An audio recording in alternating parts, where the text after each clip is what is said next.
What is up, you guys? Welcome to the 30th tutorial of programming in C. Wow, that's a lot of number of tutorials. Now, in this tutorial, as promised, I'll be talking about something called as pointers.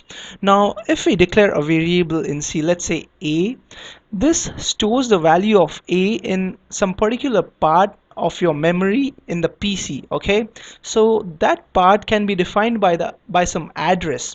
Now the variable which stores these address of another variable are called pointers. So what are pointers? Pointers are just the variables that store the address of some other variables. All right, so these pointers can actually be used by using two operators. The ampersand, this is called the referencing operator, and the asterisk or the star mark, whatever you call it, this is called the dereferencing operator. All right, so to declare a pointer, we just go here and put a star and a.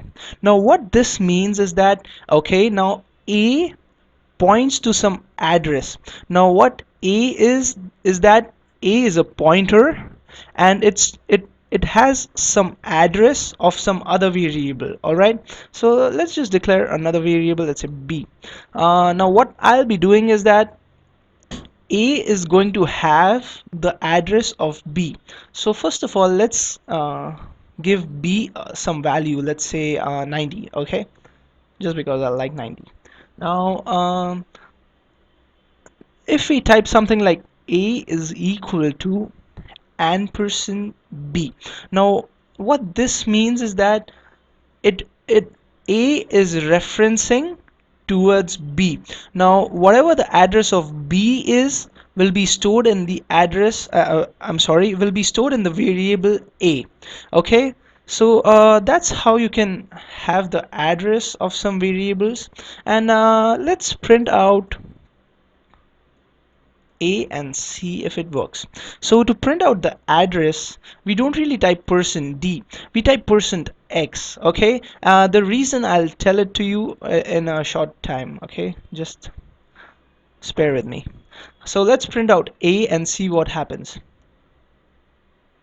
Okay, it gives us f f f too many f's. Oh my god. So that's just the address of variable b.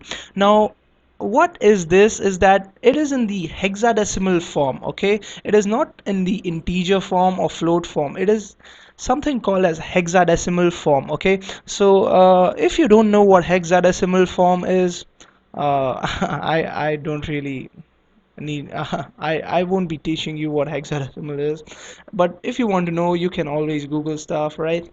So why do we put x is that because it is in the hexadecimal form, and to use hexadecimal form we use letter x and not d.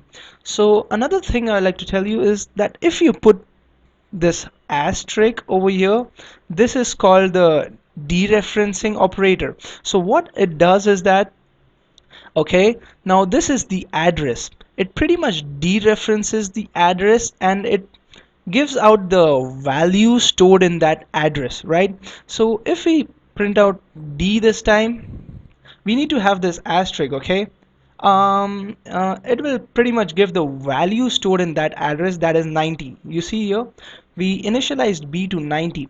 So if you use the asterisk, it will give the value, and just a, if you print out, it will give the address of that variable. Okay, because a is a pointer here that points to an address.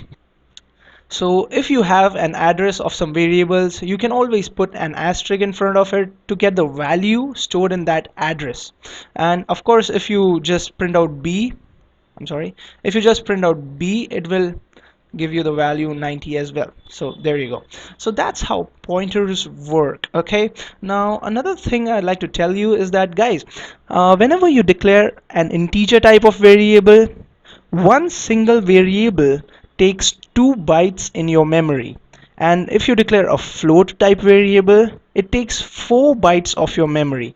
So to explain this in more detail, I would just like to do some stuff, and I'll do nothing, but I'll just play around with these pointers here. So let's first of all increase a by 1. Now remember, a is a pointer and a has the address of b. How do we know it? Because we use this ampersand, which pretty much gives the address of the variable, and we stored it in a. Okay, now I'm increasing 1 to the address of b. Before increasing a, let's print out the value of a here as well. I'm sorry, let's move the cursor. Oh, what the heck.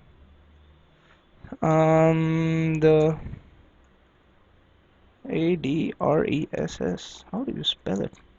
And percent x, because it's going to be hexadecimal, and let's put it on a new line, and we print out a because a has the address, remember. Now we increased a by 1. Now let's just print out the new address. Oh my god. And let's print out percent x this time, and a. So let's see what happens here. Okay, the address is FFF4, and the new address, after increasing it by 1, it says FFF6. It has the difference of 2. Now what this means is that integer has 2 bytes allotted for allotted in the memory. I'm sorry, allotted in the memory. So when you increase the address by 1, that means you're increasing it by 2 bytes, right? So in the memory it actually increases with 2 bytes. So that's all, guys. That's all I wanted to talk about pointers in this video. I'll be talking more on pointers in a couple of videos, so stay tuned. And just remember, if you declare a pointer in this fashion, a will be the address of something, b is not a pointer, so it will just have a value, and if you write ampersand in front of a variable, it pretty much gives out the address of that particular variable, and in this case we store it in a. Why can we store it in a? Because we have declared a as a pointer. Okay, you put the asterisk in front of a variable to tell the C program that it's going to be an address. Okay, and if you want to find out the value stored in this address, you can just go ahead and use the asterisk again. It's called the dereferencing, and you will be given out the value. Okay, so that's how pointers work. Don't worry if you don't understand in this tutorial.